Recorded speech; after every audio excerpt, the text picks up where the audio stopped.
बिस्मिल्लाहिर्रहमानिर्रहीम। अस्सलाम वालेकुम। 10th क्लास कैसे हैं स्टूडेंट्स? मैं उम्मीद करती हूँ सब ठीक होंगे। चलिए बेटे उर्दू की बुक खोलें जी। तो हम पढ़ रहे हैं जिगर मुराद आबादी की गज़ल। आज इसका हम तीसरा शेर पढ़ेंगे और उसकी तशरीह करेंगे। आइए मेरे साथ। आज क्या बात है कि फूलों का रंग तेरी हंसी से मिलता है। ये देखें, महबूब जो है अपने आशिक जो है अपने महबूब की हंसी को फूलों से तशबीह दे रहा है।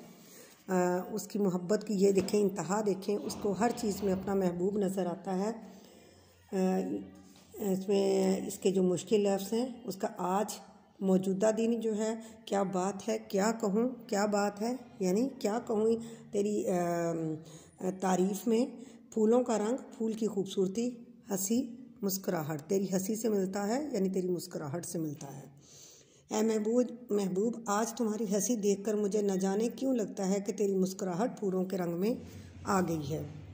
इस शेर में शायर कहते हैं कि हर आशिक के लिए महबूब की हर अदा ही काबिल दीद होती है। महबूब की हर अदा जो है यानी उसका हर अंदाज़ जो है वो काबिल दीद होता है, देखने से ताल्लुक़ रखता है। महबूब की निगाहों में उसे हमेशा मस्ती छाई नज़र आती है। महबूब की चाल के जाल में फंस जाना हर आशिक की ख्वाहिश होती है। उसकी मुस्कुराहट में खो जाना तो आशिकी की मेराज कहलाती है। इसलिए महबूब के मुस्कुराने से उसके चेहरे पर खूबसूरती फैलती है। शायर उसको फूलों के रंग के साथ पेश करते हुए कहते हैं, एक और शायर, सुना है बोले तो बातों से फूल झड़ते हैं, ये बात है तो चलो बात करके देखते हैं। एक और शायर ने कहा है, ये अहमद फराज ने कहा था, सुना है बोले तो बातों से फूल झड़ते हैं, ये बात है तो चलो बात करके देखते हैं। दूसरे शायर ने इसी हवाले से दूसरे शायर ने कहा है, जब वो हंसता है तो मस्ताना कंवल लगता है, मीर का शेर या गालिब की गज़ल लगता है। देखो शायर को अपना महबूब उसके बोलने में, उसके हंसने में, किसी ने कहा कि जब वो बोलता है तो उसके मुंह से जो है फूल झड़ते हैं। दूसरे शायर ने कहा कि वो फूल मस्ताना कंवल के जैसा लगता है, कंवल के फूल की तरह लगता है, यानी उसका शेर जो है वो गालिब या उसका मीर का शेर या गालिब की गज़ल लगता है। उसका हंसना जो है वो इस अंदाज से हंसता है, इस खूबसूरती से हंसता है। शायर कहते हैं कि फूल जब तक कली की सूरत में बंद होता है कोई निगाह उसका ताक़ुब नहीं करती, मगर जैसे ही वो अपना जो है नकाब उतार कर गुलिस्तान में अपना नज़ारा आम करती है कली जो है, तो न जाने कितनी निगाहें उसकी तरफ उठ जाती हैं। इसलिए शायर इस शेर में ये कहते हैं कि महबूब जब तक संजीदा रहता है तो चाहने वाले इसकी तरफ देखने की जुर्रत नहीं करते, मगर जब वो मुस्कुराता है और मुस्कुराहट गुलाब रंग बनकर उसके रुखसारों पर फैल जाता है तो बहुत सौ को ज़ब्त का बंधन टूट जाता है। बहुत सौ का यानी बहुत ज़्यादा लोगों का जो ज़ब्त का बंधन होता है वो टूट जाता है। और ऐसी ही कैफियत को एक शायर ने कुछ यूं पेश किया है, उंगली दबा के दांतों में वो मुस्कुरा दिए, बस इतनी सी बात ने तूफ़ान उठा दिए। ठीक है, अगला शेर करते हैं। सिलसिला फितना क़यामत का तेरी खुशकामती से मिलता है।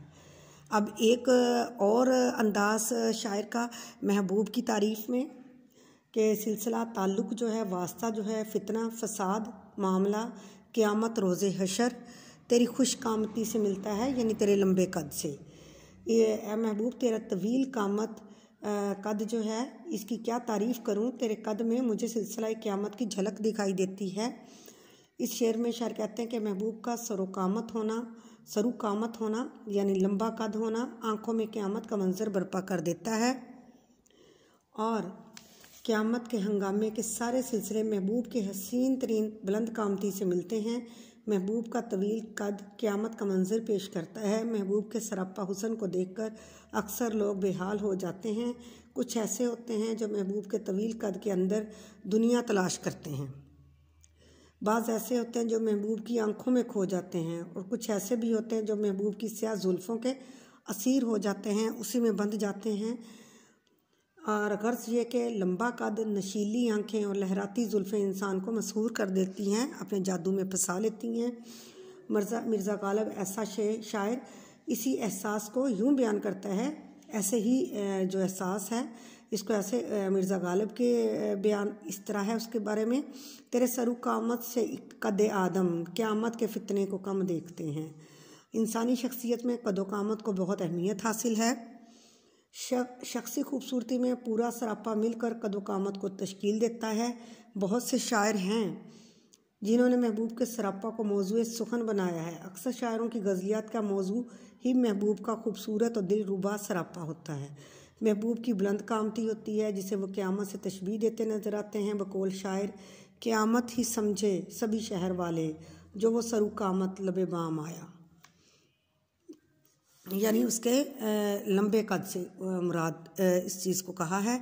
तो आपने ये 2 शेर आज हमने किए हैं इन दोनों की। आपने पहले शेर में महबूब की हंसी के बारे में है, उसकी मुस्कुराहट, उसके बोलने के बारे में है, और दूसरा जो है उसकी लंबे कद को खूबसूरती से तशबीह दी है, क़यामत से तशबीह दी है। ये महबूब के शायर ने महबूब की तारीफ़ में ये सारी चीज़ें की हैं। आपने इन दोनों अशार की अच्छी से तशरीह याद करनी है। ओके जी, अल्लाह हाफ़िज़।